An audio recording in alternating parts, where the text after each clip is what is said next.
The battle towards turn 1 begins right now. We leave the line for the Mexican Grand Prix, and it's a good reaction time for Max Verstappen. He's got the inside line, he's got the momentum, he's surely going to get the lead. And now, Lando Norris is going to try and power past Carlos Sainz as well. Verstappen has the inside line and the opportunity. How brave will Carlos Sainz be? An immediate spin into the barriers for the V-carb. Off the road goes Carlos Sainz to maintain the lead, and that will be an immediate intervention. It was hard into the Armco. It was a big moment into the barriers for Yuki Tsunoda. He was the driver involved there, and Carlos Sainz feels the need to give the place back to Max Verstappen, having jumped over the road. But it's Verstappen, then Sainz, then Norris, Leclerc. Hamilton got past Russell. It is an ambitious attempt from Tsunoda. There was barely any room there, but in the end, it's an unlucky one for Albon and for Tsunoda, who end up in a heap. I don't think there was much Albon could do. Squeezed by Gasly. I don't blame Gasly for that either. Gasly doesn't know that there's a very opportunistic driver on the outside of the driver that's on the outside of him. That contact between Tsunoda, Albon and Gasly was reviewed by race control. It was noted, no further investigation needed. They called it a racing incident. Fastest lap for Sainz, who's responded then. He's really close. Is he going to go for the late braking move? He is! That's the lead for Carlos Sainz, and he leaves turn 2 with the lead. Can he keep it by 3? Max Verstappen trying to apply the power. There will be another DRS zone, which will take the Ferrari further away. First opportunity offered up for Carlos Sainz, and he took it with both hands. Verstappen's close out of turn 3. Norris is really close behind Max as well. Just so impressed with Sainz's ability on the brakes. Can Norris do the same? This is brave from Lando Norris, trying to go around the outside. Max Verstappen barges his rival off the road, and the contentious debate of position between the top 2 drivers in the World Championship continues. From Austin to Mexico City, they collide this time. Verstappen throwing it to the inside. They're both off. Extraordinary. Elbows out, brawling between the 2 of them, and Charles Leclerc takes advantage to go up to 2nd position. Norris is ahead coming into the corner, but Max is good at having the shorter line and releasing the brake at the moment, so they are neck and neck. But let's have a look once again at this part, because now we're on the short burst up towards turn 7. Honestly, that's a bit of a crazy one. To send in a lunge on that corner with no hope of making the exit, it's a hopeless lunge. It's a 10-second time penalty for Max Verstappen for forcing another driver off the track. Another 10-second time penalty for Max Verstappen for leaving the track and gaining an advantage. Let's see how aggressive the 2 Mercedes go. Wheel-to-wheel defensive shake thrown by Lewis Hamilton. Russell has the speed. Can he claim the place? George Russell sweeps by. Outside line becomes the inside line. Becomes 5th position as the Mercedes went wheel-to-wheel, and Russell gets ahead. Alonso going deep into the pit box and retiring. That is not the way he wanted to celebrate 400 Grand Prix weekends, but Fernando Alonso with an issue. Now, turn 4 is an opportunity for Perez. We're seeing so much overtaking. That was a car's width, but only just. And now into another one of the stadium sections. They've made contact, and Lawson stays ahead. Moment of brinkmanship is the damage for Perez. What the is this idiot doing? Is he okay? Turn 4 is turning into a real overtaking opportunity today compared to what we normally see. Lance Stroll now, the Canadian, trying that outside line again. Is he able to sweep by this time to turn the outside line to the inside? Perez doesn't want to give him any room, and once again it's close to contact at the same corner. This is a long, long wait. Someone will be counting to 20, and then the signal will be given to the crew. There it is. And Verstappen serving 2 penalties, 1 for wheel banging at turn 4, 1 for going off the track and gaining an advantage at turn number 8. As Piastri tries to take the place from Pierre Gasly, and Pierre Gasly is not interested in battling the McLaren one bit at all. Up to 10th goes Piastri. A reminder though, Colapinto still needs to stop. This is Oscar Piastri going late on the brakes, looking for the move up against Hülkenberg, and he's able to make a tidy pass. Piastri improves up to 8th position, and that is now 9 places up from where he started the Grand Prix. Magnussen on for his best result in Formula 1 since 2022. He is having the time of his life out there. Oh, big moment off the road, and that's a huge moment of consequence off the road because it opens the door. Lando Norris is through to 2nd place, and Charles Leclerc is lucky that he didn't doesn't clatter into the Tech Pro. The car control on this, though, snaking his way onto the dirt. Norris is through. Leclerc was desperate for the traction because look how close Norris was coming out of here. Bit of wheel spin. How the Ferrari has any wheels left on it. Look, this is going to be millimetres for Charles Leclerc and clobbering the barrier. He gets on the power, he loses the car. Lando Norris is through to second place. Well, George Russell has hung on lap after lap after lap to fourth position, but is that grip about to loosen? The 7-time world champion and 2-time winner here gets a face full of sparks, goes around the outside and improves to fourth place. The defence ends at turn number 1 and Hamilton's 10 laps of hard work are rewarded. He's now the lead Mercedes in the Grand Prix.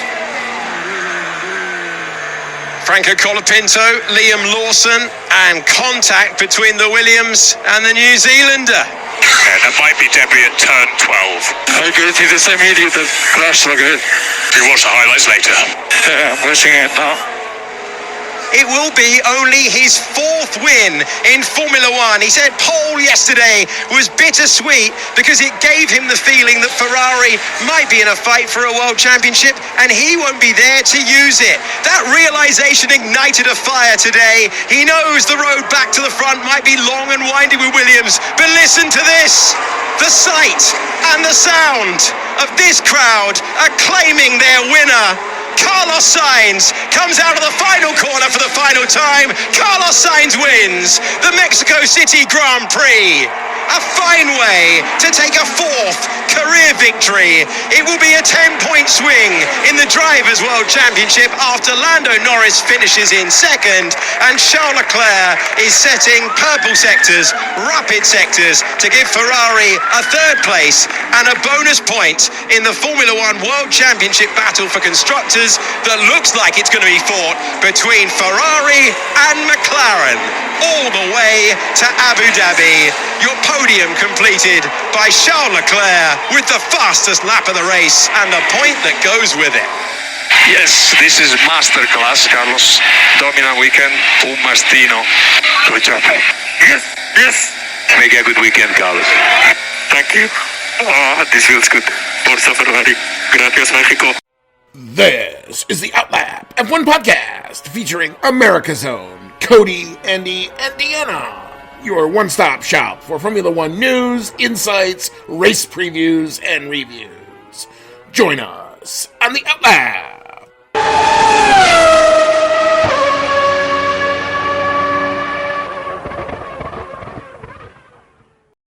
Welcome in, everybody. This will be season 6, episode number 41 of the Outlap F1 podcast. It's the 2024 Mexico City, don't call it the Mexican Grand Prix because they don't like that, but it's Mexico City Grand Prix review show. You've got Andy and I am along with Cody tonight. And we just, not very long ago, actually just wrapped up the Mexican GP. In fact, I think as I'm talking, the actual official decision by the FIA to actually certify the race, I don't think that's quite been handled yet, but we think we know enough to actually get the recording in. But Cody, how's it going on a actually pretty nice Sunday for October in Chicago? Yeah, it's been a really nice weekend. Got out, enjoyed some Halloween festivities, came back, and we're in the section of the F1 calendar right now where it's actually easy watching as an American. Everything is like at a comfortable time of day. I don't have to get up at the crack of dawn or stay up until the wee hours of the morning. Yeah, that's all coming for us at the last race of the season. So Abu Dhabi is going to do that to us and do that to us in spades, possibly, especially given what plans we just made. But we'll leave that. We'll tease that for now and get into that a little later. But that's not why you're all here. You're here because we got a race to review, and this was a pretty good one. For sometimes Mexico City can kind of be a bit of a snoozer. This one was anything but a snoozer. So we got lots of good stuff to get into, and we're going to do that in just a little bit. But if you have found our show, welcome along. If you can find us, as always, Twitter, or X, whatever the platform is. We're still there. We still put stuff out. We do it all the time. Instagram, Discord, Reddit, and of course YouTube at Outlap F1 Podcast is the handle for all of that. If you are liking what you're seeing and you enjoy what you're hearing, you can do as the kids do and smash the subscribe button, or you can leave us a like. Or if you're on your favorite podcasting app, specifically Apple Podcasts or Spotify, if you want to leave us a 5-star review, that we'd be most appreciative of that, number one. And two, what does that do? It helps us get our content to you a little bit quicker, helps us come up a little bit better in search results. You can email the show, as always, chatnow@outlapf1.com. We'll take you there. Thank you so much to the people who do continue to support the show, including Dean Warwick, Yuri Dolchester, Paul Weaver, Quentin Warden, Kevin Kelly, Regan Stanzik, Timothy Brown, and, of course, Jonathan Scott. If you'd like to become a member of what we call the hashtag Outlap F1 Nation, you can see our anchor page, $1, $5, all goes into a couple things, either upgrading equipment we already have to stay relevant or buying some new equipment so we can do some new and cool stuff moving forward. If you'd like to help us out with that, we would be most appreciative of that. Last thing before we get into the Mexican GP, the good folks at Manscaped, you can use our code OUTLAP, that's OUTLAP, and take advantage of 20% off and free shipping. As always, we are proud to bring that offer to you. Okay, we shall start with the headline of the day. Cody, what you got here? All right, my headline of the day is inspired by one of my favorite TV shows, and it is, "He can't keep getting away with it," said the stewards. We finally had some negative repercussions from the stewards for Max Verstappen, and I think that this time they were well-deserved, and we're going to get into that in a few minutes. But also, great show from Carlos Sainz. He was talking about how he's got some mixed feelings about the performance of the Ferrari going up just as his time with them is ending. But I think he is showing some of his best here on his way out. And I think he had a great time in Mexico City today. Yeah, my headline is a similar vein to yours. And mine is, "You ride that rule book until she bucks you, Max."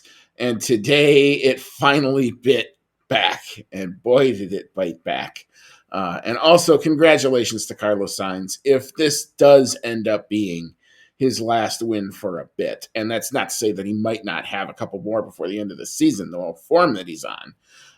What a way to go out, because that was about as dominant of a weekend as I've seen from Carlos Sainz basically almost ever. From the first practice all the way through the qualifying, all the way through the race, this was his to lose, and lose it he did not. So he went and did everything he needed to do. It was a great drive by his part. So well on you, Carlos Sainz. I've seen a lot of people saying, boy, it kind of sucks that he has to leave. But, that's the way that goes. But we don't control that, unfortunately. But as we are apt to do, we're going to start with the qualifying recap. All right, so going out in P20, those were the kick salvers, the only one kick salver, Zhao Guanyu. P19 was Esteban Ocon. P18, really, really painful weekend for these two overall. Sergio Perez in the Red Bull. And P17, Oscar Piastri in the McLaren. Ouch. We will talk about what happened to them. P16 was Franco Colapinto. P15 was Valtteri Bottas. P14 was Lance Stroll. P13 was Fernando Alonso. P12 was Liam Lawson. P11 was Yuki Tsunoda. P10 was Nico Hulkenberg. P9 was Alex Albon. P8 was Pierre Gasly in the Alpine. P7, Kevin Magnussen in the Haas. Continuing good form for them. P6, Lewis Hamilton in the Mercedes. P5 is teammate George Russell in the other Mercedes. P4 was Charles Leclerc in the Ferrari. P3, Lando Norris in the other McLaren. P2 was Max Verstappen. And P1, yeah, there he is with a lap time, 1:15.946. That was Carlos Sainz. All right. We got a bit of a mixed up grid here, Cody. Big thoughts here in the qualifying. It was pretty painful, I think, for everyone. who was watching and there at the race when Sergio Perez went out in Q1. You really want to see someone do good at their home Grand Prix. Even Sergio Perez, who has not been performing well for a little while now, I still wanted to see him bounce back and do well here in Mexico City. And he got off to a really rocky start with qualifying. Could not put it together with the car. Way down at the back, maybe a little less surprising than what we saw out of Lewis Hamilton last time out, but still not a good time for him. And then the one that was really surprising to me was Oscar Piastri, also going out in Q1. And if I remember correctly, he had a lap time deleted, right? And then Correct. Needed to try to, pretty much go for a safe lap around to try to put in at least some kind of actual time. And it was not well put together. Yeah, I mean, he was fine through the first two sectors, and I kind of make the mistake of kind of relaxing because I'm like, the third sector is only like 19 seconds, and it's a turn, and you go around it, and it's the stadium section. There's you're going really slow, so the hard part of the lap you would think is over with at that point, but that is what caught Oscar Piastri out, specifically turn 12. He goes up onto the curb. He said he basically lost about a full second of lap time on that. And it was strange. I was surprised McLaren didn't originally box him because they both went out with enough time. But instead what he did was he tried to cool the tires and then go again.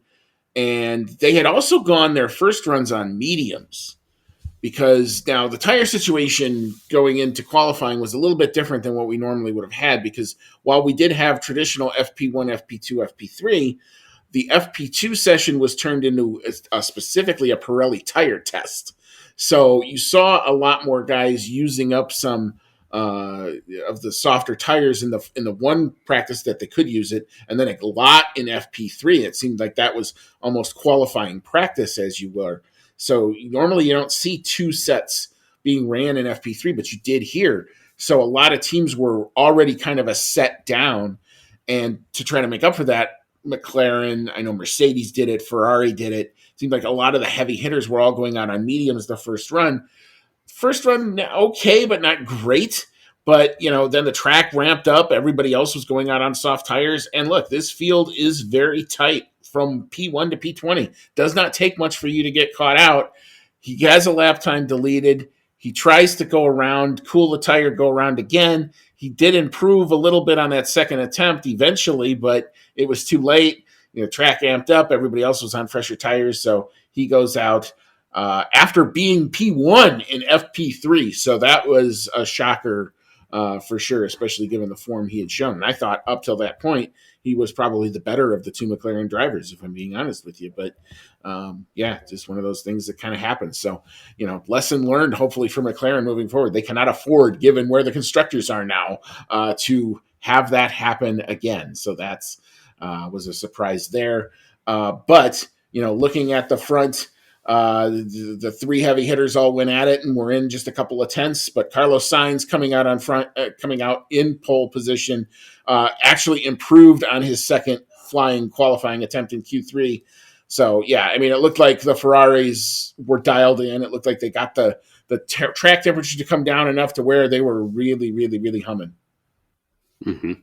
And Oscar Piastri was not the only one to have lap times deleted. In fact, I think track limits, especially from curb riding, was an issue for a lot of people. Max Verstappen put together a really good lap with 3 purple sectors in Q3, and then it ended up getting deleted on very fine margins, just barely going over the curb, ended up with all 4 tires off the track. So he had to go out and put together one lap with a lot of stress on, because he didn't have any time at that time for Q1 with his lap time deleted. So he managed to go out there and put together something good enough for P2, but still almost 2 tenths down on Carlos Sainz, who seemed to just put it together perfectly at the end. Yeah, and some other notable, with Perez and Piastri being in the back, that opens up a couple spots, and those were filled by Albon, Gasly, Magnussen, P9, P8, P7, all respectively. So, we've seen that battle for P6 in the constructors. That got very intense over the course of the weekend. Not being able to make it into Q3 were the two V-carbs and Yuki Tsunoda and Liam Lawson. So that was a bit of significance that will play out when we get to the race in just a little bit. So, yeah, I mean, there is fights up and down this grid, and nobody seems to want to give anybody an inch at this point. So, just very, very intense qualifying. I called it, I think in my group chat afterwards, I thought it was a qualifying of attrition. Like you just survived it because everybody was on it seems very much a knife edge. Okay, so now we will move into the Sunday race, and we shall start, as we are apt to do, with the back markers. So your non-classified finishers on the day were P20 Yuki Tsunoda, P19 was Alex Albon, which we will talk about. They got together on lap 1 and get the dreaded DNF. And then, it was his 400th Grand Prix weekend. That's a lot of Grand Prix weekends. But Fernando Alonso, apparently when he has a milestone, bad things happen, because I think he had a DNF on his 300th Grand Prix weekend as well. So he only makes 15 laps. Something ended up into his radiator, whether it was a tear-off or something like that. But he was unable to continue. They boxed him and retired the car, and that was the end of the day for him. But your classified finishers, and this is painful to say, Sergio Perez, the last runner on the day in his home Grand Prix, comes home P17. Whether you like Checo or you don't like Checo, that sucks. So that's painful. P16 was Liam Lawson. P15 and P14, the Kicksaubers, kind of close to points, but not really. Zhao Guanyu in P15 and Valtteri Bottas in P14. And Esteban Ocon closes out our back markers in P13 for Alpine. Cody, big talking points here in the back markers. I think first thing is to talk about the non-classified finishers. So Yuki Tsunoda and Alex Albon's day was over even before they got to the first turn. Yuki Tsunoda trying to take a strong move on the outside going into, heading toward that first turn. He's on the outside of Albon. Albon is squeezing him pretty much almost off the track. And then Albon himself gets squeezed over by, I believe it was Gasly, preparing to go into that first turn, and just pretty much ended up with a sandwich situation. Albon was effectively sandwiched by Gasly and Tsunoda as Tsunoda was trying to go around him. They hit tires. Tsunoda spins all the way around 180 degrees and goes off the track, and he's toast right away. And then you see that Albon is done as well because his front left suspension was ruined. You could see the tire all wonky as he was trying to go around the track. So too bad for them. Two guys who are really trying to make a case for their race seats, I guess, at the moment. I mean, Alex Albon isn't at risk of losing his at the moment, but he is up against Franco Colapinto, the new challenger, who is looking very good lately. So not a great time for Alex Albon to have his race end before the first lap is over. And then Yuki Tsunoda trying to make every case that he can to end up in that second Red Bull seat. And so not a good time for him as well. And I seem to remember he had a pretty bad time in Mexico City last year as well. So maybe this just isn't his track. Yeah, you got to think so. I mean, it's a with the big run up to turn one. I think it's the longest from the start line to turn one that we have in all the tracks that F1 goes to. You knew something was going to happen. It's just a question of what and who gets caught out. And Yuki Tsunoda got caught out on this one and looked like a pretty actually spectacular wreck. But he was okay. That was the most important thing. We did now have two safety cars in two races because of that incident, but it's, I kind of read it as a 3 into 2, 3 cars going into a space that's really only meant for 2 cars. It just doesn't fit. Somebody's going to get the brunt end of it. And unfortunately, Yuki Tsunoda did. So, no real way to kind of evaluate the rest of what he could have done in the race. We'll never find out because of that. But just a lot of pressure on a lot of guys. And Alex Albon having bad results at a time when, it doesn't look good. I mean, and Franco Calapinto continues to show real well. And, as we're going to talk about, he doesn't get any points here today, but, still, I think the pressure's now been ramped up at Williams, especially given who's coming into the seat. The guy who won the race today is coming into that other seat. And, a lot of talk about where is Franco Calapinto possibly going to go. Would he potentially go to Sauber? There was a rumor that popped up. Could he potentially end up in the Red Bull camp somehow? That seems to be pretty unfounded. They seem to be a lot more shutting of the door of that, at least from what I heard. But, lots of things still to be decided about, where people end up. And I still think Franco Calapinto ends up in a Williams reserve role. I think he'll be embedded in the team all year next year, and I think he's going to do F2. But and then after that, it's a big decision, because then both Sainz and Albon will be having a shadow cast over them to either produce or might not be in a seat in 2026. You never know. Someone else who had the pressure on them this weekend and it did not go anywhere was Sergio Perez, whose day just pretty much went all the worse after his poor qualifying. After that safety car incident, you see on the timing sheet that it looks like Sergio Perez has gone up like 5 places from the start. And you think, holy crap, he really had a hell of a start. And he did actually have a hell of a start where he drove very well. The only problem was everything was pretty much undone by the fact he was way too far forward in his grid box for the start. So he ended up getting a false start penalty for that, 5 seconds.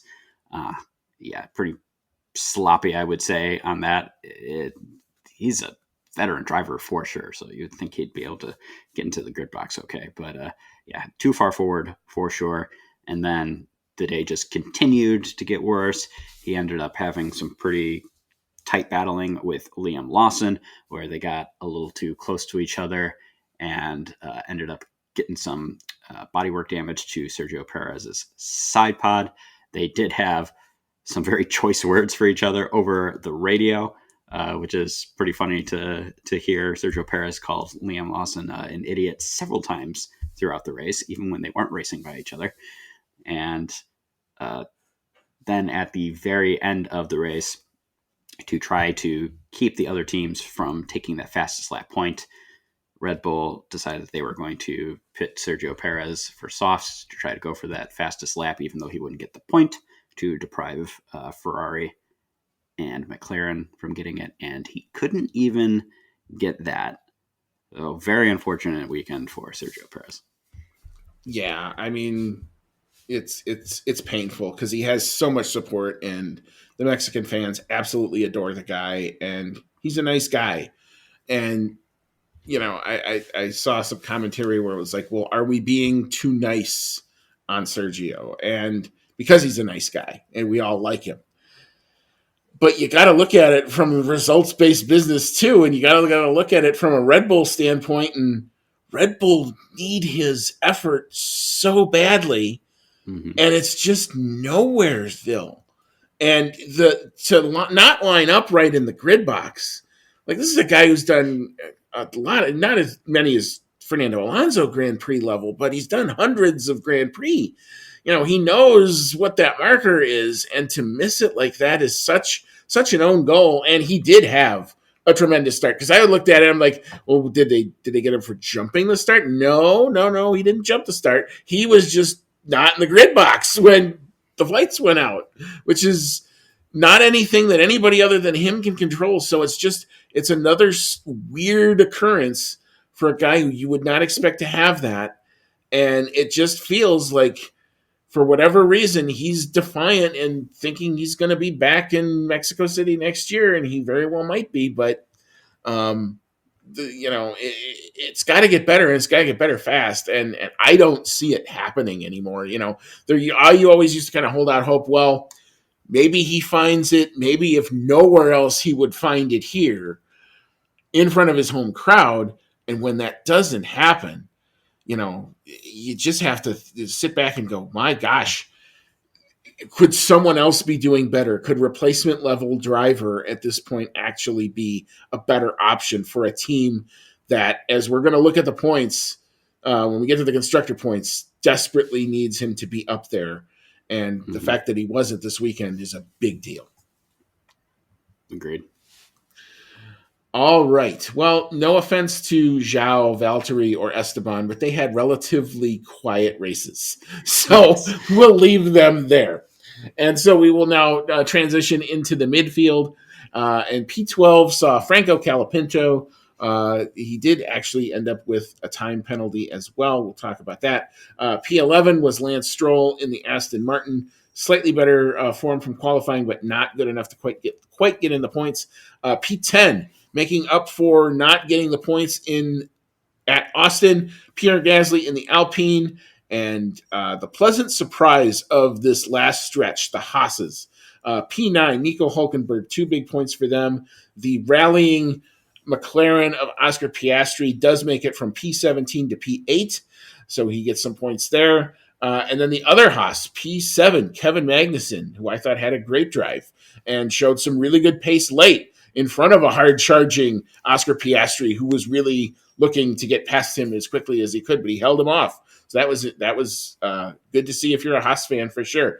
P6, we have to talk about the fun day of one Max Verstappen and his runnings into with his championship rival, as well as running into with the stewards. P5 and P4, boy, did these two have an intra-team battle.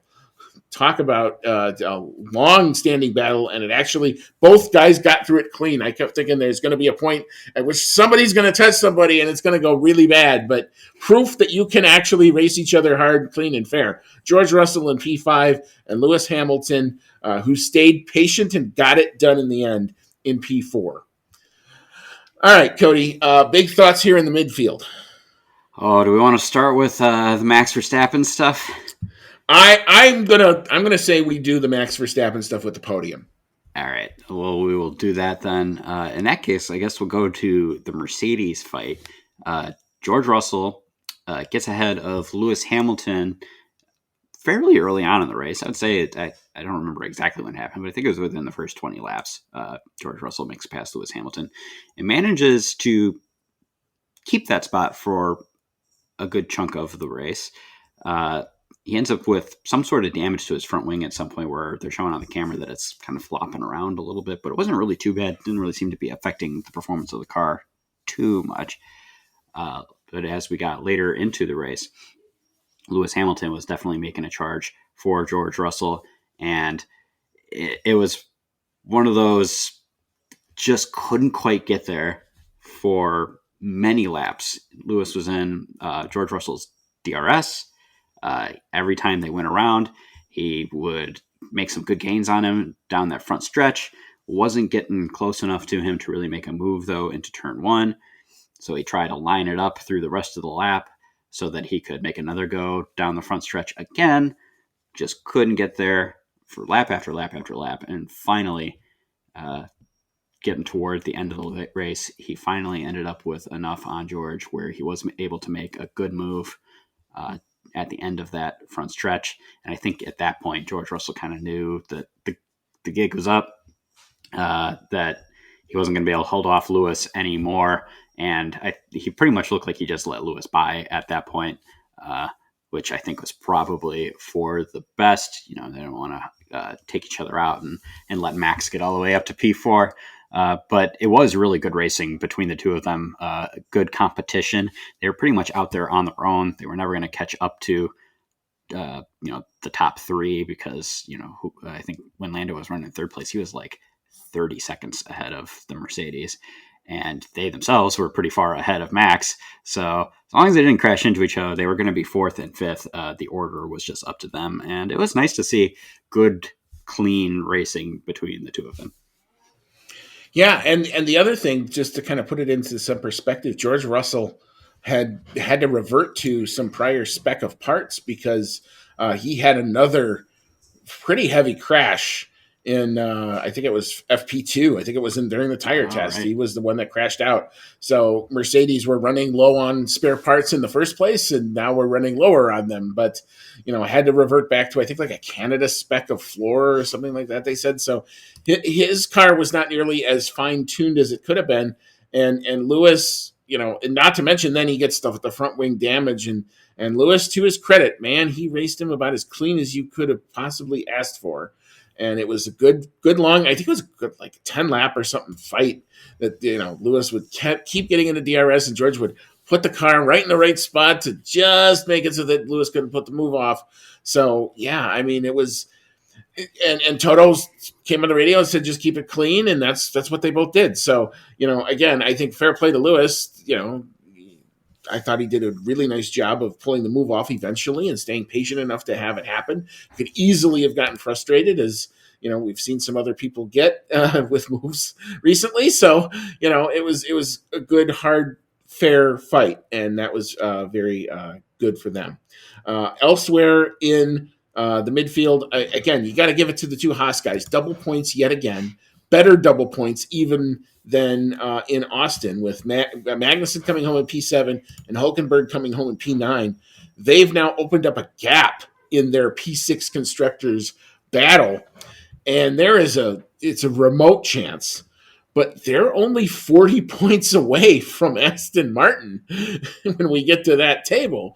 So, they're very confident, and they were even saying we're going to target the Aston Martins. So now you've got another fight. Here was a team that I said, Aston Martin's going to finish 5th. You can lock that in, and I've been saying that for weeks and weeks and weeks, and damn if we're not going to have a fight for P5 in the constructors, if not P6. So who knows where that's going to end up.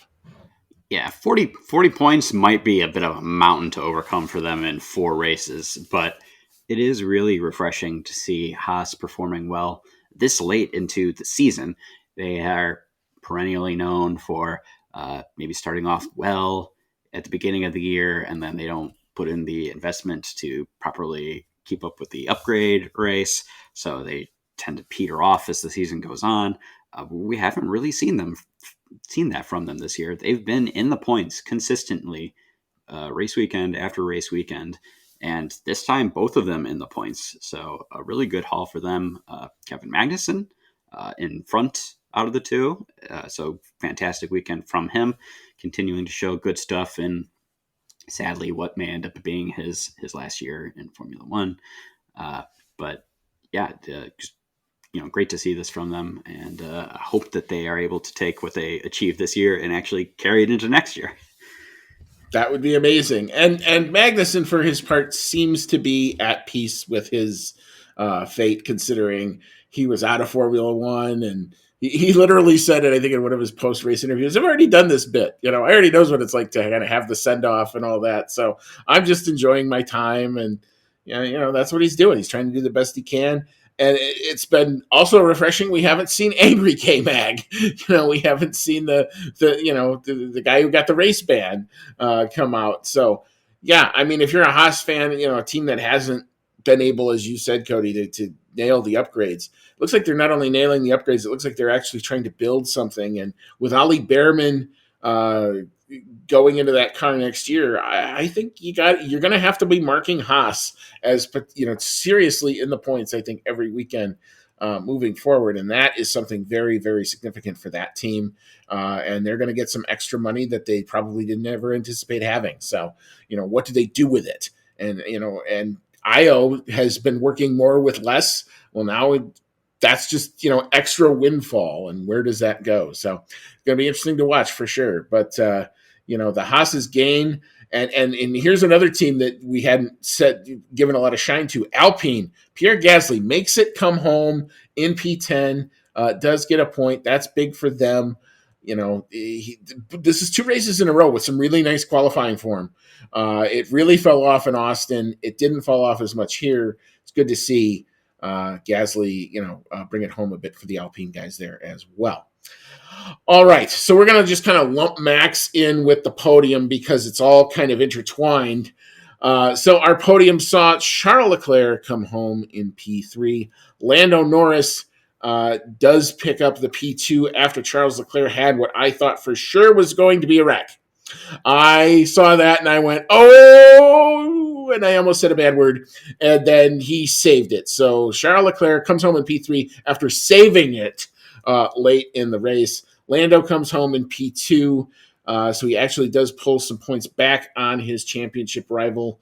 And Carlos Sainz, what else can you say, man? He was out in front basically the whole race. Didn't have to be on TV a lot because guess what? He was by himself. But he did have to fight a little bit at the beginning. We'll talk a little bit about that. But Carlos Sainz comes home with the win. Like I said before, if this is his last win in a Ferrari, and it very well may not be, but boy, if that's the way to go out, you're certainly going out on top, man. Woohoo!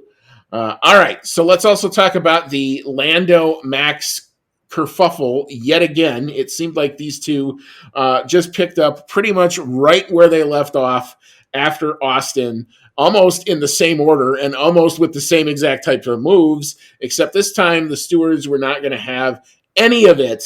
So, Cody, what'd you see and what's your take? All right, so before the safety car occurred, Max did get ahead of Carlos Sainz on the race start, had that lead through the safety car period. After that was over, we saw really quickly that the Ferrari pace was going to be really good because I think they only went around one lap before Carlos Sainz decided he was going to make the move on Verstappen, who had some words for his team over the car settings. Apparently he didn't have enough battery charge to last down the entire straight, which ended up making the move look pretty easy for Carlos Sainz. It got a little sloppy after the move was actually done because he went over the curbs a little rough, and I thought that maybe Max was going to get back by him. But that second DRS zone kicked in, and he held the move. And then Lando's going for the move as well early on Max. Max does the classic thing when he's on the inside where he pushes the driver on the outside, pretty much off the track. To be fair, this time Max did himself at least stay within track limits, but he did push Lando off. Lando I think he went over like the grass a little bit, comes back out almost alongside Carlos Sainz, but in front of Max. And Max says, "No, I'm not having that." And a couple turns later, pulls a move which I thought was very reckless. He goes down the inside of Lando at a spot where he clearly had no intention to stay on the track. He guns it through. He goes way off track. He pushes Lando way off track, takes that space away from Lando, does not give it back. And like I said, that move was like reckless. Like, no way in hell he was going to stay within track limits for that one.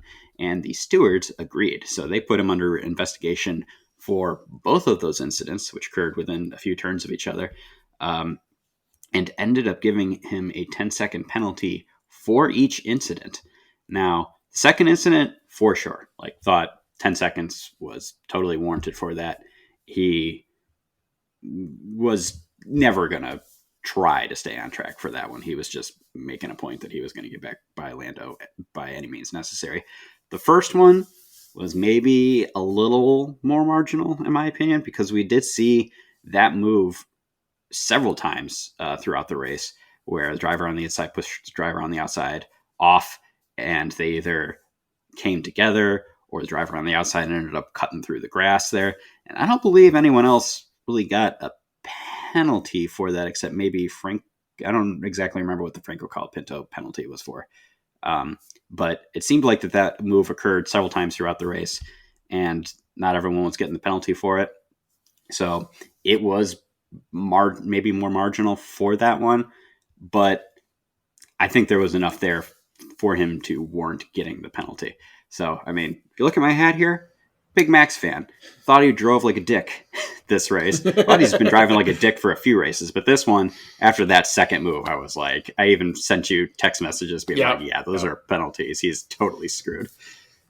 Yeah, and, it even when Martin Brundle is aghast at what he's watching, that's a guy that's seen a thing or two. And the first one, I think, was a lot closer. I saw that and I almost went, God damn it, Lando, you went to the outside again. It's literally what I said. But I was like, well, okay, he comes back on. I thought Lando might just actually give the position back. But Max didn't even give him the opportunity to do that because we go from turn 4, which is the first incident, and then we go to turn 8, where, there was no chance in hell he pulls that move off. If Lando doesn't back out and do what he does, they're both in the wall, and their day is done right then and there. And it's at that point where you just got to go, okay, enough. Literally, it was like enough is enough. And I think the stewards who, were already going to be in the spotlight about that kind of thing anyway. And, the spotlight about those types of moves was the big talking point going in. We knew that was going to be the case, especially in the early part of the weekend of trying to figure out, what do we want to do? There is a supposedly supposed to be a meeting supposed to happen in Qatar where they're going to meet with the FIA is going to meet with the drivers and try to draft a better version of these engagement rules to try to see what they're going to do. Now, I heard some things that said that it might be implemented for Qatar, but it might just be drafted, and we might not actually get finality until 2025, which would kind of suck because we kind of really need more definition of what is and what isn't okay, because otherwise we end up looking and like, well, this looked like this pass here and that one was okay, but this pass over here gets a penalty, and why isn't that one when they look like they're the same thing? So, again, it's the endless cycle of debate that we seem to be in when it comes to these rules of engagement in overtaking and who's overtaking whom and when and all that other stuff. Oh, by the way, the McLarens did do a right of review on the penalty from Austin. That got rejected. We knew that, like I had said that right from the beginning. I said I was kind of shocked that they actually filed the paperwork. They didn't get the fine, which was kind of interesting, but that's what spawned this FIA discussion to say, look, we also realize that the right of review is a ridiculously high standard, and maybe we'll look at that in the future, something too, to where, like, if you are, that standard of new and substantial evidence is a big hurdle to overcome. And I didn't think McLaren were going to have the juice for it. I like the argument they tried to make, but it was maybe if that was the initial ruling and you could have argued it then, which you couldn't have anyway, maybe you got something, but then there wasn't enough there. So I'm not surprised that they got it dismissed. But here we were again, but this time the stewards bit back, and it's a 10-second penalty for the turn 4, shoving Lando off, and it's a 10-second penalty for the turn 8, which was just, Cody, you said it right. Max just decided to make his car a missile. And I think he was probably in that moment okay with crashing both of them out. And at that point, you got to step in and you got to say enough's enough. And you're right. He probably would have been okay taking both of them out, because the way that he seems to think about this is, if I crash both of us out, he doesn't gain any points on me. It's probably the way he thinks about it. So he's like, right, what do I have to lose if I crash us both out? Now, realistically, as we get further into what happened with everyone else in the race here, you could in some way make the argument that what he did actually did reduce the amount that Lando closed in on him by.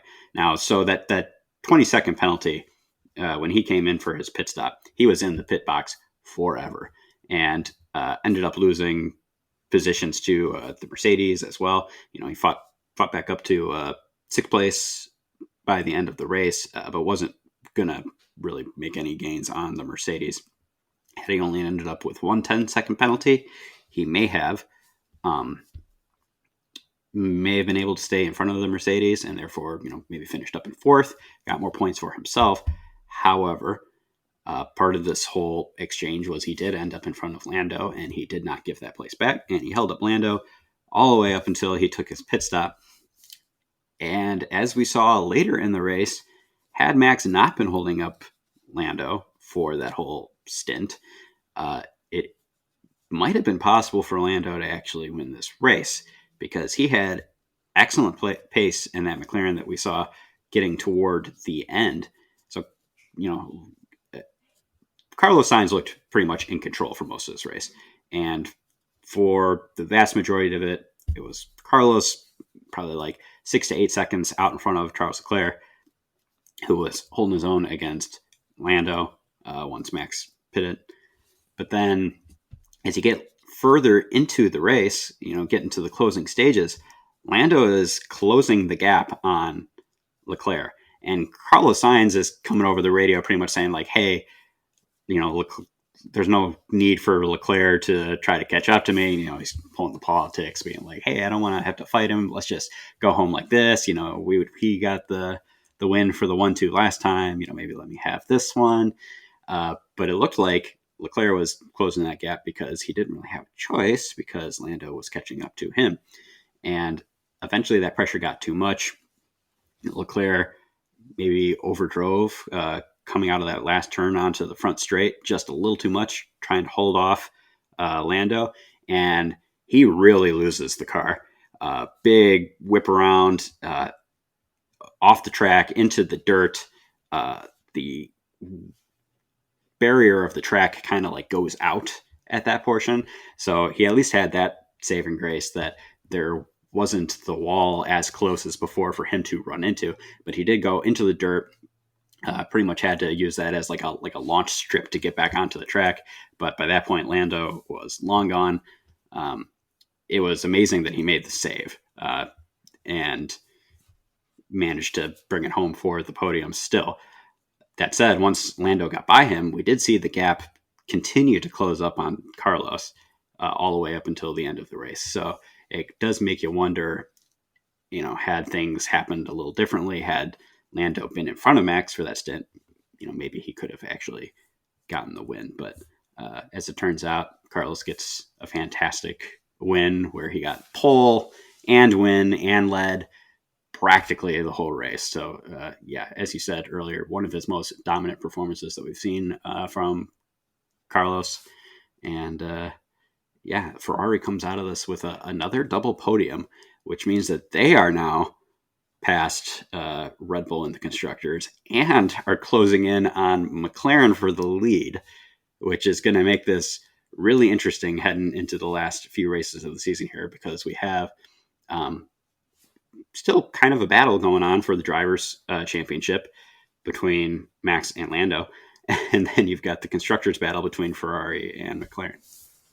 Yeah, the drivers, all of that falls out to the drivers coming down to a 47-point delta. And the ironic part is Carlos Sainz is now mathematically eliminated in the drivers despite winning the race today. So it's either going to be your driver's champion is going to be Max Verstappen, Lando Norris, or Charles Leclerc. And it's going to get harder. The math is just going to keep getting harder and harder for Leclerc moving forward. But to your point about that save, I thought that was it. I saw him go off. I saw it on timing, and I'm like, Lando's in that 0.1 second for a while, and I'm like, are they fighting each other down the straightaway or something? And I go, and then all of a sudden Lando shoots up, and the gap gets really big, really fast, and I go, whoa, what happened? Did Charles maybe spin out or something? And then I saw it. You just see this cloud of dirt, and the overhead cam has it really well as to how close he got to the barrier. And if Ferrari do end up doing something in the constructors, that's the save that probably saved it, because you take 16 points away if Leclerc wrecks out there, and we're not talking about a constructors fight at this point. But we are, because, Ferrari back up a 1-2 with a 1-3, which is really, really good for them. Lando probably does as much damage limitation in terms of the constructors as he could have done. It was a tale of two different tire compounds. The medium compound didn't work that great for the McLarens, worked really well for the Ferraris. The hard compound, you flip the script. McLaren found pace on the hard compound tire. The Ferraris couldn't find the pace on the hard compound tire, but they had built up enough of a gap. At least the Sainz gap was enough. I mean, he still wins by 4 seconds, but Lando basically runs out of laps basically at the end of it. So, you compound that with the move that Max makes. Could Lando maybe have won? Could we have seen a fight for P1? We'll never know. But, it ended up working out to where I think everybody's kind of happy with the result that Carlos Sainz ends up winning. I mean, there's nothing wrong with that. I think Zach Brown actually photobombed the the celebration like what Fred Vasseur did when Lando won his first race in Miami. So it was kind of payback for that. So, all kind of at least still sporting at this point amongst those two. But those two teams are going to go at it now. You're going to watch McLaren and Ferrari marking each other up and down the grid. And that tells me, it's going to be the number twos now become really big. Carlos Sainz is obviously pulling his weight. Oscar Piastri got to get back on the form as quickly as he can. Can't afford another bad qualifying. No more Q1 exits to the end of the season. So, yeah, with 4 races to go, all to play for in both championships still.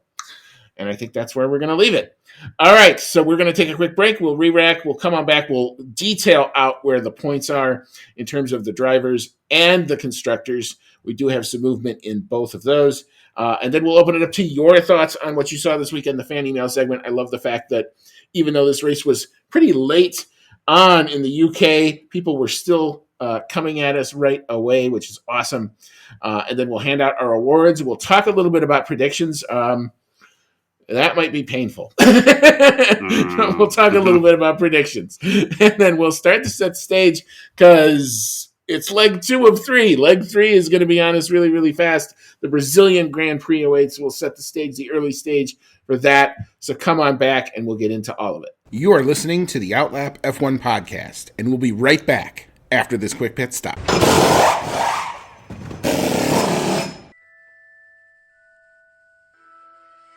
Grab your flu powder, broomstick, or apparate to your favorite audio streaming service to join the discussion on Hogwarts, a podcast, where Dan and his friends have in-depth chapter-by-chapter breakdowns of each Harry Potter novel. Join the group as they dive into the magical world and discuss plot points, analyze character development, and occasionally go off the rails. Whether you're a muggle who's new to the series or a pure-blood wizard who won't need a remember-all, Hogwarts, a podcast, brings everyone to the Great Hall for a magical discussion.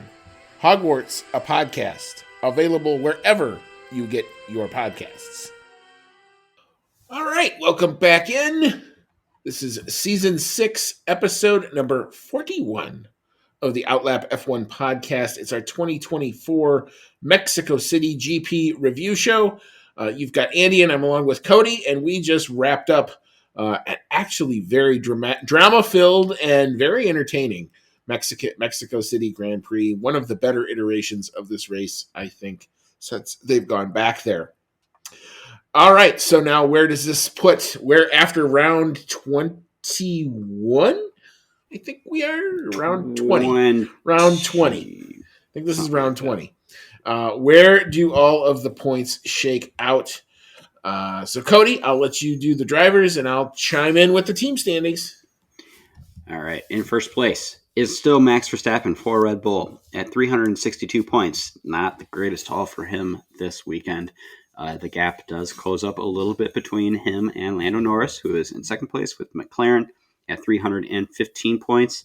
It is still going to be rough, but, Lando still could make it happen. I think he's got to score something like 11 to 12 points better than Max for the next 4 race weekends to win the championship. It's going to be hard, but it's not impossible. In third place, really not too far behind at this point, is Charles Leclerc in third with Ferrari at 291 points. Oscar Piastri in fourth place in the other McLaren at 251 points. Carlos Sainz, really big haul of points this weekend. He is in fifth place with Ferrari at 240 points, so only 11 points behind Oscar Piastri at the moment. Sixth place, Lewis Hamilton in the first Mercedes at 189 points. George Russell behind him in seventh in the other Mercedes at 177 points. So still very competitive in the driver standings between the two Mercedes drivers. Eighth place, Sergio Perez coming away with no points this weekend. He is in the other Red Bull at 150 points. And then that big gap down to Fernando Alonso in ninth place. Also not getting any points this weekend, which was unfortunate for his 400th Grand Prix weekend. He's driving for Aston Martin, and he's at 62 points. And then in 10th place, Nico Hülkenberg, holding on to that position for now in Haas at 31 points. All right. And our team standings have seen some shakeup with this round. But in P1, the gap is not what it once was, but it's still there. It's 29 points. McLaren, Mercedes, they have their lead eaten into a little bit by now P2 Ferrari, who have now overtaken Red Bull. So Ferrari are up to 537 points. That is a 29-point delta for P1 in the constructors. That fight is nowhere finished with 4 rounds to go. P3 now is Red Bull. They are up to 512 points. P4, this one I can call. Mercedes is going to finish P4. I don't think the math works for any other team, so the Mercedes will finish the constructors this year in P4. P5, we always thought this was pretty locked in. It's still Aston Martin. They are still on 86 points. But P6 Haas is now up to 46, so that's only 40 points away. It's a big ask. You never know in this sport, let's put it that way. So, but Haas definitely opened up a gap on the VCARB team, who only check in with 36 points as they do not score this weekend. P8, this battle is also far from done. Williams does currently maintain P8 with 17 points, but Alpine with Pierre Gasly's point is now up to 14 points, so that could also change before the end of the year. P10, it does look like this might be locked in, but it does feel like the Kick-Sauber is going to be, they maintain 0 points. They have not yet scored, so don't know if we're going to see all 10 teams scoring points this season, but one never knows. All right. So enough of our takes on what we saw for the Mexico City Grand Prix. It's now our time to open it up to your takes on what you saw. The fan email segment. We've got our regulars here. Cody, what do we have here? All right. Our first fan email comes in from Rachel Fleming. Thank you, Rachel. And she says, so that was a million times better than last year's race. Then again, most races this year have been far better than last year's walkover from Max. I, somewhat enjoyed the walkover from Max, though. But I must say that this year's races have been much more competitive and therefore generally more exciting. So, with regards to the Max versus Lando incident, maybe last week I was trying not to show any British bias, but not this week. I don't care if I start singing God Save the King, etc. 100% this is deserved for Max. That was pretty disgraceful, to be honest, from the Dutchman, and 20 seconds worth of penalties was absolutely deserved. I will 100% agree with you on that one, Rachel. As for Perez, well, what can you say? What is the point in keeping him in the car now? Red Bull are gaining nothing. Personally, Lawson should go in the seat for the last few races just to give Red Bull a chance at getting second place back in the Constructors. Perez looks done in F1. He went out in Q1. He jumped the start and got a 5-second penalty, clashed with Lawson, damaged the car, and could barely get past Joe, which was a humiliating weekend. As for Sainz, he was on it all weekend, and he was my prediction to win this race. So you predicted very well, much better than me and Andy. 5 wins for Ferrari this season so far. Lewis Hamilton will be over the moon to be in that car for next season. Sauber watched this race. Bottas did a really good job this weekend, got into Q2 and finished ahead of Red Bull. It was the Sergio Perez Red Bull, so I'm not really sure how much that counts. Shame it was only 13th. As for Joe, well, he kept Perez behind for a little while. And finally, Haas, especially K-Mag, have been really impressive this weekend. K-Mag finishing his F1 career with good form. And then she goes on to say, oh, my mistake. Ocon got Bottas at the end. Ocon is so done with Alpine. Yes, lots of good points here. Yes, definitely think Max deserved the penalties that he got. I don't even think you gotta go sing God Save the King to prove that one. I think most of the F1 world is going to be in agreement with you on that one, whether they're a Max fan or not. Perez definitely looks like he's going to be done, but he has managed to hold on to that seat this long, and he has been in this form for a long time now this season. So, he must feel pretty confident in that contract. If he hasn't lost the seat by now, I don't think he's going to lose it before the end of the season, even though, it would be interesting to see Lawson get in that car and see what he can do. I'm more just waiting to see if we're going to see Perez back next season, because if they keep him in that Red Bull seat for next season, I think Red Bull has decided that the Sergio Perez fandom and merch sales and whatever they're getting from him, whatever money they're getting for him being in that seat, is more important than actually getting the most points that they can out of that second seat. At that point, they only care about Max. Let's see here. I'll go. There has to be something I'm not seeing with the Sergio Perez situation. It's felt like that for a very long time. I was, quite honestly, very surprised that they said they were going to keep him after the summer break when it looked like he was done. He's had one good weekend since that, and that was Baku, and that ended in just a pile of tears, as it turned out, where he ended up not scoring any points anyway. And now Red Bull have lost P2 in the Constructors. They are more than likely going to finish P3 in the Constructors this season. And it is going to be because Max Verstappen is having to fight that basically one-handed in the constructor fight. He's one guy against four at this point, and there's only so much you can even ask as brilliant a driver as Max Verstappen is when he's on.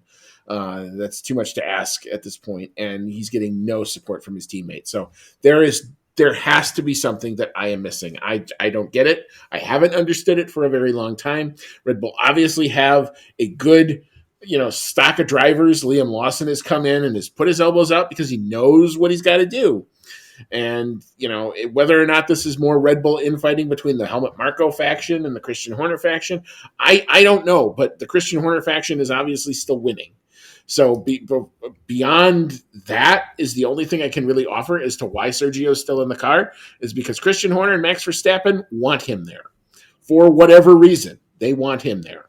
And until that changes, Perez is going to continue to be there. I do think he's going to see out the rest of the season. I don't foresee V-carb or a swap or anything like that. That would be monumental, and it would be very unprecedented. And even for a team like Red Bull, who can pull a surprise out of anywhere, to do it with 4 races to go would be a shocker beyond belief. Let's put it that way. That would be an all caps tweet if that happens. Let's put it that way. But again, I fail to see the logic in why Perez is there, but he's there. So we'll continue to cover him while he's there. So, I think he's a great guy. He's a nice guy. He's got a hell of a fan base. And it was for a fan base that loves that guy so much, to have so nothing come out of it. It was just frustrating and painful.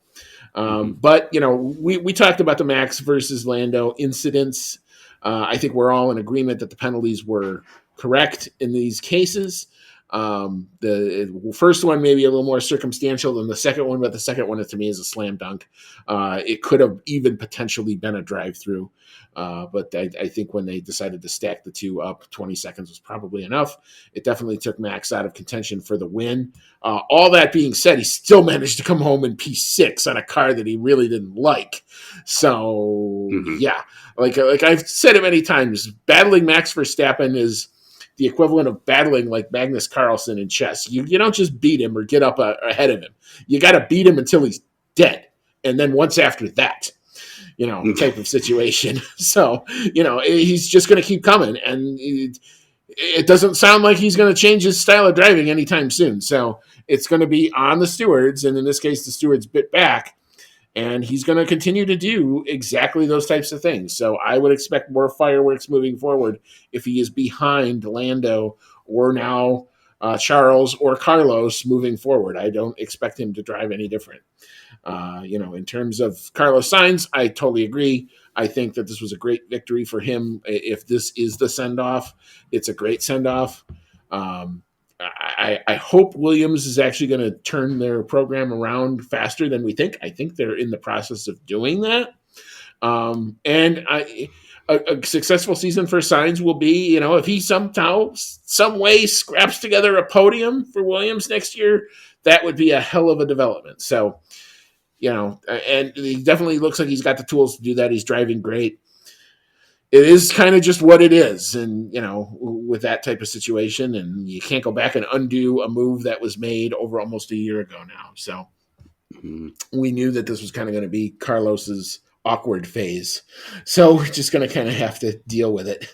And if Haas, if this is the awkward phase, he is making the best of the awkward phase. Very much, very much. I mean, he could, and that's a testament to him and his character. He could have gotten all depressed about it and said, "Oh, this just wasn't fair," and come home P6 every race and would have seen out his time, and that would have been the end of it. But he is on tremendous form, and he's always had potential to have form like this. So, I wish him nothing but good things, and it was fun to watch. But and we talked earlier about Haas as well. That's really good to see a team that you didn't think was going to come out with upgrades and manage to put them together and to string upgrade packages together, which is something they've never been able to really do, is very, very significant, especially moving into next season. Thank you again, Rachel, for your email. Our next one comes in from Dave Doherty. Thanks you, Dave. And he says, "Hi, team. Well, Sainz was outstanding in making the most of the seat in Ferrari. He's truly a smooth operator. When will Max Verstappen ever learn on racing? 20 seconds penalties. That is a surprise. Is it a surprise? No. As we said before, especially that second move was so outrageous that he was always going to get at least a penalty for that of some kind. Now, I think that awarding these penalties to him was a good thing, because it's going to hopefully rein in Max just a tiny bit and make it so that he doesn't go completely the way of a cornered animal in this championship. But I do think that part of why this happened, and indeed why a lot of the moves that we saw in this race happened, is because of the way that penalty situation was handled in the U.S. Grand Prix, where Max did not get a penalty for pushing Lando off the track, and Lando himself actually got the penalty for overtaking Max off the track. And what that seems to have shown a lot of the drivers, despite the fact that they did have a meeting talking about how they want some of the rules and ethics of, track overtakes looked at. We're kind of seeing, as of this race, that drivers are really now going for that, needing to be at the front at the apex, and they are willing to brake later and perhaps be a little reckless to get ahead at that apex, and push other drivers off the track. We saw that move happen from a lot of different drivers during this race, not just Max. And I think that is a byproduct of what happened, last week at COTA. Now, also, as a result of what happened last week at COTA, that's just telling Max that maybe he can push that boundary even a little bit further, which is, I think, maybe why we saw that second move from him. But yeah, I don't know. I hope that he leaves this weekend and goes to Brazil thinking that, okay, that was a step too far. But then again, as I was saying before, in the end, you never really know exactly what would have happened. But in the end, he may have somehow still kept Lando from getting the maximum amount of points gained on him that he could this weekend. So maybe he's going to go into next weekend thinking that what he did was totally what is needed to win the championship, and we just see him continue to be nuts. I'm really not sure. Yeah, I mean, to the comment of, do you think Max is going to learn? My response is I wouldn't hold my breath on that one. Certainly in all the post-race stuff, he did not look like a driver who was being introspective or wanting to introspect at all. So I'm not holding my breath for that. I think you're going to see Max be the same guy he's always been until somebody makes it painful enough for him not to be that. And 20 seconds is a step in the right direction. But here's the big part. It's got to be consistent in how he's being called moving forward. it's great to have that here, but if you actually want to change the behavior, you got to put it into where it's not as beneficial for him to do that as it is for him to try it. So, we'll see. We're going to get a whole new set of stewards next week. It's a very different track with very different overtaking points. There's a lot more overtaking points. So, we're going to find out kind of how this next round kind of goes, and we're going to kind of see what the standard is. And the part that is frustrating, at least for all of us as fans, is it's a race to race thing. It's a week to week thing. We could have it be he's no further action on one, and then here he's got 20 seconds in penalties. So it's until there is clarity, we're going to continue to have it. But yeah, Dave, to your point about Carlos Sainz, again, very, very happy for him. Yes, definitely a top-notch race from Carlos. Thank you, Dave, for your email. Our last one comes in from the Formula. Thank you, Mr. Formula. And he says, man, oh man, the more time goes on, the crazier it looks to fire Carlos Sainz. But it wouldn't be Ferrari without making a bad decision now, would it? Also, I feel like we have some more clarity on racing etiquettes now, which is good. Still some work to do. Yeah, we already pretty much covered that one, that maybe these penalties applied to Max will at least give a little bit of an indication of when too far is too far. And will it change much? It remains to be seen. It does. I always thought it kind of was going to look a little bad firing Carlos Sainz from Ferrari. I mean, we've said this before, though, too. The guy he's getting replaced with is Lewis Hamilton. Most wins ever in Formula One, tied for most championships ever in Formula One. It seems kind of like a bit of a no-brainer, at the very least, even if he is not performing at the peak of his abilities, which it looks like he still can. He's bringing in all that team support, all that fan support, merchandising, everything that goes along with that. I really think that since Lewis Hamilton was interested in that seat in the first place, that Carlos was always going to be screwed on that front. But he is definitely showing himself to be a top caliber driver, and that he is worthy of a seat at these top teams. And that even though he is taking some time away from those top teams, he's not leaving Formula One, which is something that we, at one time might have been a little bit afraid of. He is going to be in the Williams, which is actually looking to be a decent car. And, the team seems to be on the up and up. So hopefully he'll still be able to show some good stuff at that team. And who knows, before you know it, he might be back in a top class seat competing for the championship again. So I think Carlos is doing everything that he needs to do. We saw it this weekend, the best that can be.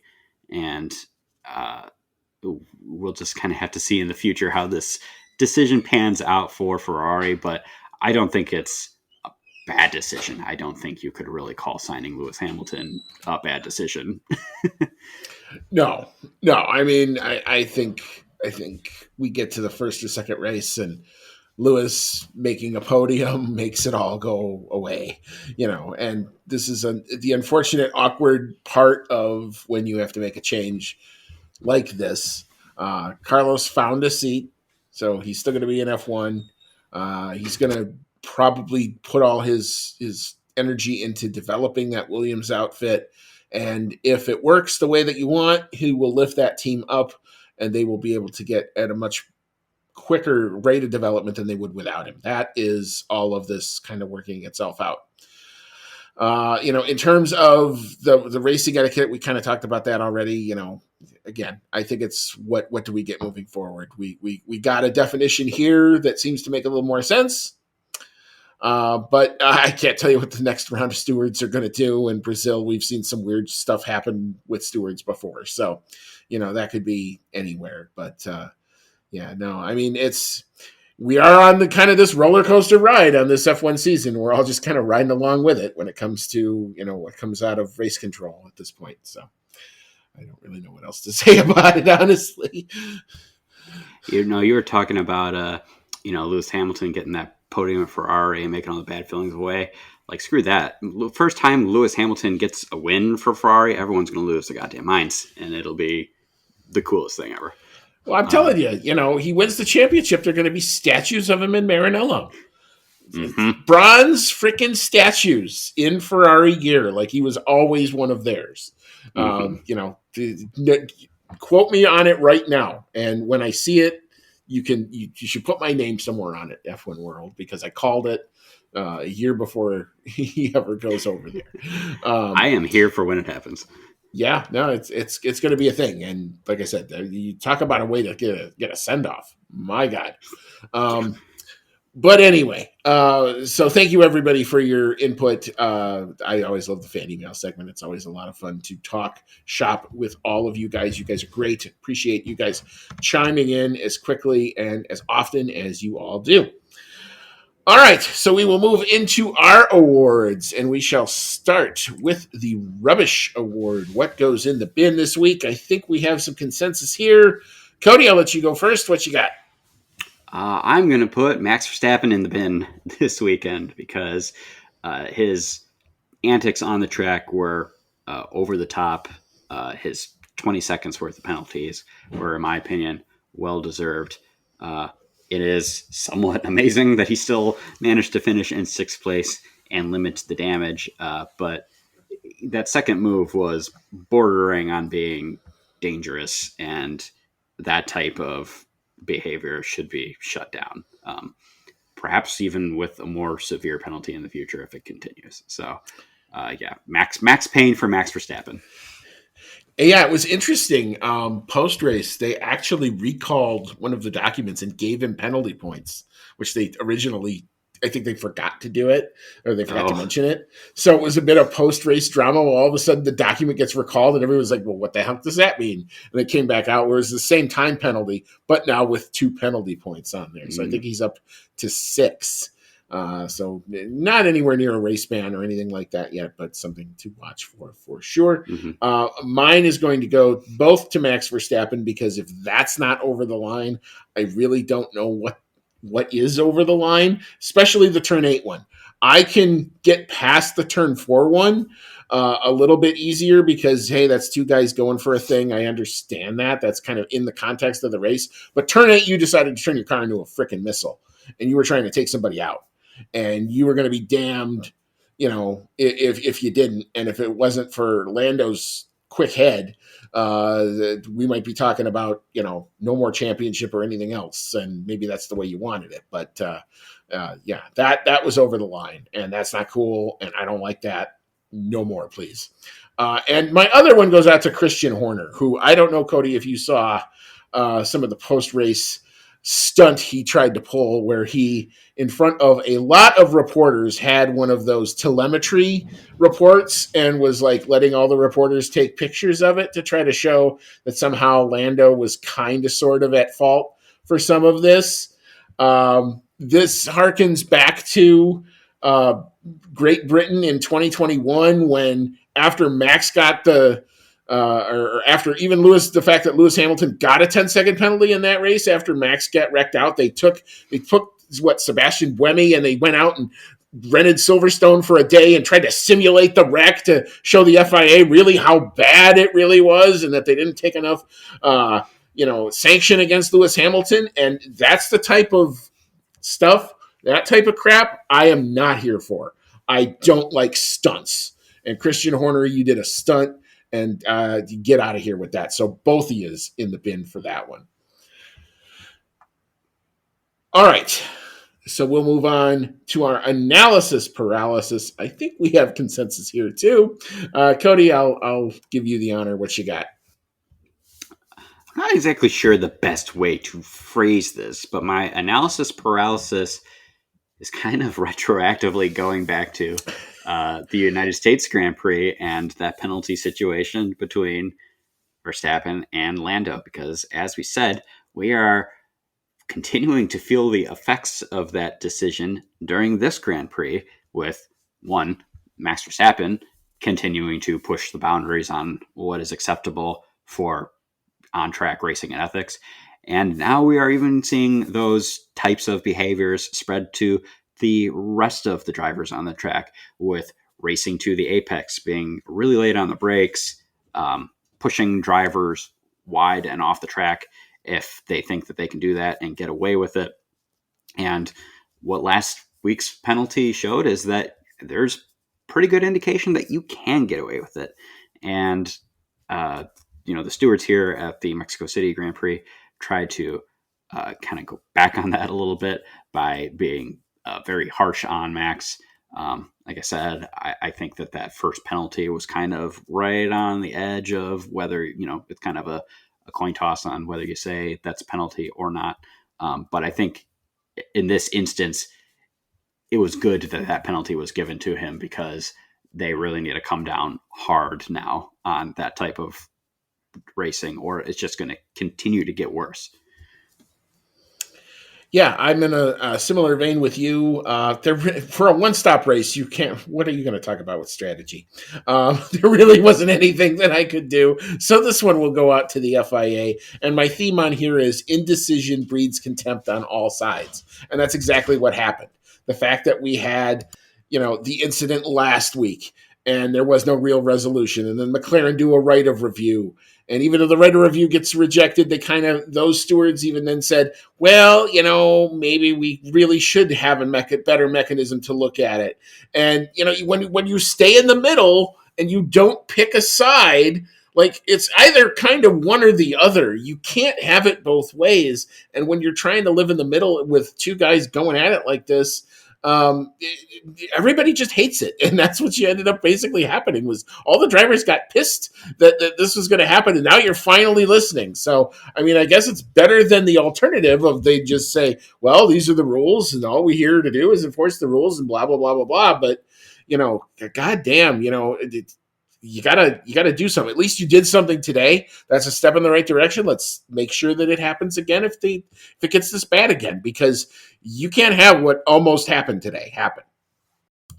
If that keeps happening with Max, he might actually miss a race before the end of the season, and that would throw any hopes he's got. I think. Talk about throwing a monkey in his wrench there. Yeah, it's a bad outlap F1 podcast joke. Monkey in his plan. Monkey wrench in the plans. Yeah, there you go. There we go. All right, I did that one on purpose. Ha ha. All right, so we'll move into our dark horse of the day. I'll go first with this one. I'm going to give this one to Kevin Magnussen because again, for another guy who's on the way out, this is how you finish a career. It's great to see Haas being competitive again, doing Haas things. And yeah, I mean, I'm all here for this vibe that Io Koremitsu has brought into that team. I love it, and good on you, Haas. Go get him. Maybe Aston Martin's a long-standing target, but hell, go get him for P5, man. I love it. I agree. Kevin Magnussen is a good recipient for this award. However, my dark horse is going to go to Pierre Gasly, who made up for the bad that came out of the U.S. Grand Prix weekend for him by coming back here and getting that last point. He had such a good qualifying at Coda, and it was, I don't know if he would have been in the points on pace anyway, but he did have it undone for him pretty early on by a bad pit stop, which kind of leaves a sour taste in your mouth. However, here, things did go his way. He managed to get that point, and opportunities for Alpine to get points this year seem to be few and far between, and he's had opportunities, put himself in a position to have that opportunity now 2 races in a row. So really good performance from Gasly. Yeah, I think both of those are good recipients of our Dark Horse Award right there. All right, so we'll move into our driver of the day. I think we're in unanimity here. Carlos Sainz, just a great drive. Great on it all weekend. This was his weekend. He didn't let it go from the beginning all the way through the end. Thought he was clearly the fastest guy all weekend. So well done, Carlos. And as I said before, if this is the last romp in the victory circle, you did it right, man. Way to go. Mm-hmm. I would say that I think we're up to 4 career wins now for Carlos Sainz. And I would say out of 3 out of 4, other than that very first one that he got at the British Grand Prix, which was kind of chaotic, I would say that the other 3 wins that he has gotten were very well controlled by him. In Singapore, he held on to the lead under some immense pressure, especially at the end of the race. In Australia, he took the best of the situation when Max retired from the race and pretty much controlled the rest of the race from there to get the win. And then here, performed very, very well in qualifying, got his first pole of the year, and then successfully converted that into a win. And, as you said, controlled pretty much the entire race. I think he only lost the lead maybe briefly during pit sequence, but, other than that, totally in control. And he seems to be the guy who, when he gets in that position to win the race, he's able to stay calm and stay in control and bring it home. And the only thing I didn't hear him singing. I didn't hear him singing "Smooth Operator" on the radio this time. No, I gotta imagine maybe he's a little still bittersweet about it. Maybe feeling that this could be the last one for a little while, which is kind of sad. But I'm hoping he's taking it in and enjoying it for what it is. Yeah, definitely share that sentiment for sure. All right. So before we hop on out for the evening, we do have to talk about predictions. And these were pretty brutal. The only saving grace is we scored points. But Cody, you are relegated to 1 point on the weekend. You did get Lando Norris for P2 on the podium, but that was as far as you progressed. Our prop bet, our bonus picks we were around them. We were close to them. Our podium, you almost would have nailed the podium had you inverted the Ferraris, but sadly not to be there. And my race podium didn't happen. We were kind of close, but not really. And my bonus picks were around them, but not any of them. But I did get the 2 lap times because I was faster. Not that these lap times were even really good, because they were very much quicker than we both anticipated by a couple seconds. But I wasn't anticipating sub 116. Yeah, and I did get the overall fastest lap time, even though none of our drivers or who we predicted to do those times actually came home. So I technically do win the weekend by a scant 2-1. So I guess the smallest of margins. It counts. I guess I'll take it. Okay, so if you thought we were over, nothing is over until we decide it is. The Brazilian Grand Prix is up and coming, and boy, we've already got a lot of stories going into it. We've got the Max Landau situation. We've got the constructors' fights up and down the grid, all the way through to P8 in the constructors. It's all to play for. Brazilian Grand Prix always throws something special at it. Do we see weather? A whole lot of stuff to happen. We're going to be here all week covering all the stories and stuff that happen. And we're going to be back with a preview show later on this week. And we'll set the stage for that Brazilian Grand Prix, which is going to come at us thick and fast next weekend. So here we go again. Cody, any final thoughts before we hop on out?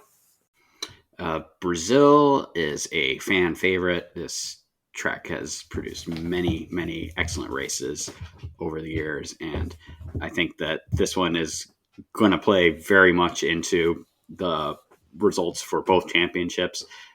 It is a race where you tend to see a lot of weather. There's been a lot of really wet races in Brazil as well, so we'll just have to see how all of that plays together. I am a little bothered by the fact that we're now going to do this and then get another 3-week break before the triple header to round out the season. These breaks are really weird, man. Like 4-week summer break, that's normal. 4-week second break, that's not normal. And then another 3-week break, like they really got to, reorganize the second half of the season, in my opinion. But one way or the other, I am very excited for the Brazilian Grand Prix. Yeah, the calendar definitely needs some tweaking. I've got no qualms with that. But yes, sir, you are correct. We go from November 3rd to the 23rd. So that is a 3-week delta between the Brazilian Grand Prix in Vegas. And then you let all these F1 guys spend extra time in Vegas. So Lord only knows what will be gotten up to between now and then. But anyway, we will be here for all of it. This was, like I said, a much more entertaining and much more drama-filled race than I normally would have anticipated. Usually Mexico is a bit of a snoozer, but I'm glad that it wasn't. So for Cody, it's been Andy. We'll catch you for our Brazilian Grand Prix preview. And until then, may all your laps be fast.